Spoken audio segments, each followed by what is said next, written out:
उत्तर प्रदेश में बीजेपी की ऐतिहासिक जीत के बाद जिस शख्स का नाम सबसे ज्यादा सुर्खियों में आया है वो हैं सुनील बंसल।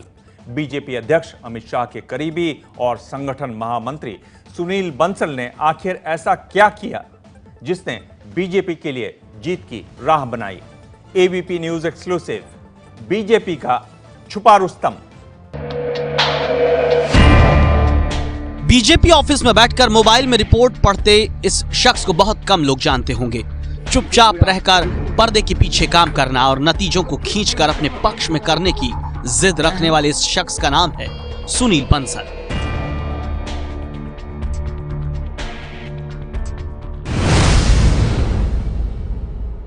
दो 2014 के लोकसभा चुनावों से पहले आरएसएस की छात्र इकाई एबीवीपी से बीजेपी में आए सुनील बंसल ने तत्कालीन महासचिव और वर्तमान अध्यक्ष अमित शाह के साथ करीबी सहयोगी के तौर पर काम किया। अमित शाह ने बंसल की संगठन क्षमता को भांपकर लोकसभा चुनाव जीतने के बाद उन्हें उत्तर प्रदेश का संगठन महामंत्री बना दिया। बस तभी से सुनील बंसल उत्तर प्रदेश के विधानसभा चुनावों की तैयारी में जुट गए। अमित शाह रणनीति बनाते और उसे जमीन पर उतारने का काम सुनील बंसल किया करते थे। बंसल पर अमित शाह का इतना मजबूत भरोसा था कि महाराष्ट्र विधानसभा चुनाव में उन्हें भेजा गया और नतीजा ये है कि पहली बार ही बीजेपी सबसे बड़ी पार्टी बनी। सुनील बंसल का पूरा परिवार आरएसएस से जुड़ा रहा है।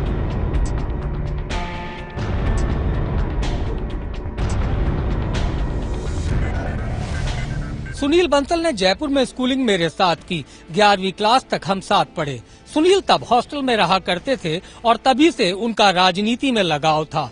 स्कूल के दिनों में आरएसएस की शाखाओं में नियमित रूप से जाने वाले बंसल शाखा के मुख्य शिक्षक हुआ करते थे। स्कूल में भी किसी बात का विरोध करने से बंसल पीछे नहीं हटते थे। यही वो एलबीएस कॉलेज है जहां हमने छात्र राजनीति का साथ साथ पाठ पढ़ा। साथियों ने यह आग्रह किया छात्र परिषद का चुनाव लड़ें। अध्यक्ष और महासचिव की तो महत्वपूर्ण सीटें हमने जीतने में कामयाबी ली। 48 साल के सुनील बंसल 1986 में एबीवीपी से जुड़े और 1989 में घर-बार छोड़कर आरएसएस में पूर्णकालिक के तौर पर शामिल हो गए। संघ कार्यालय में रहकर 1993 से 1996 तक उदयपुर में संघ का काम देखते रहे। इसके बाद 2007 में राजस्थान बीजेपी के संगठन मंत्री बने। क्षेत्रीय संगठन मंत्री, राष्ट्रीय सह संगठन मंत्री और राष्ट्रीय मंत्री जैसे पदों से होते हुए 2014 में उन्हें बीजेपी में भेजा गया।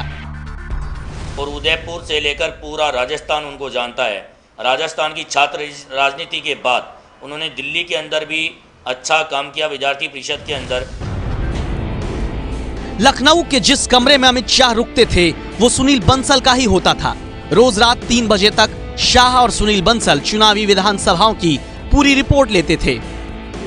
सुनील बंसल के पास हर रोज 3 तरह की रिपोर्ट आती थी। एक रिपोर्ट बीजेपी के संगठन से, दूसरी रिपोर्ट वॉर रूम से और तीसरी रिपोर्ट उनकी खुद की 45 लोगों की टीम से।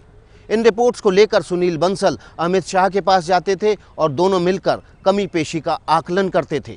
इन रिपोर्ट्स में बड़े नेताओं की रैलियों में रिस्पांस के हिसाब से मुद्दे तय होते थे। जैसे गांवों में किसानों की कर्ज माफी के मुद्दे पर सबसे ज्यादा तालियां बजती थी, जबकि शहरी इलाकों में कानून व्यवस्था के मुद्दे पर। Social media report, WhatsApp message की report, Facebook page share report, विधानसभा में बूथ कार्यकर्ता का प्रशिक्षण, कमजोर इलाकों और उनमें सुधार के लिए सुझाव की रिपोर्ट, नाराज कार्यकर्ताओं की रिपोर्ट। इस पर अमित शाह ने निजी रूप से काम किया और एक एक जिले में रुककर कार्यकर्ताओं से खुद फोन पर बात की। मोटरसाइकिल की रिपोर्ट, हर विधानसभा में 3 मोटरसाइकिल दी गई थी। इसकी रिपोर्ट अलग से ली जाती थी, जो स्थानीय मुद्दों से लेकर जरूरी बदलाव के सुझाव देते थे। सुनील बंसल ने लखनऊ के वॉर रूम में एक कॉल सेंटर बनाया था। जरूरत पड़ने पर हर विधानसभा के दूर दराज के बूथ कार्यकर्ता को तुरंत संदेश पहुंचाया जाता था और काम पूरा होने तक ये कॉल सेंटर उस बूथ कार्यकर्ता के संपर्क में रहता था।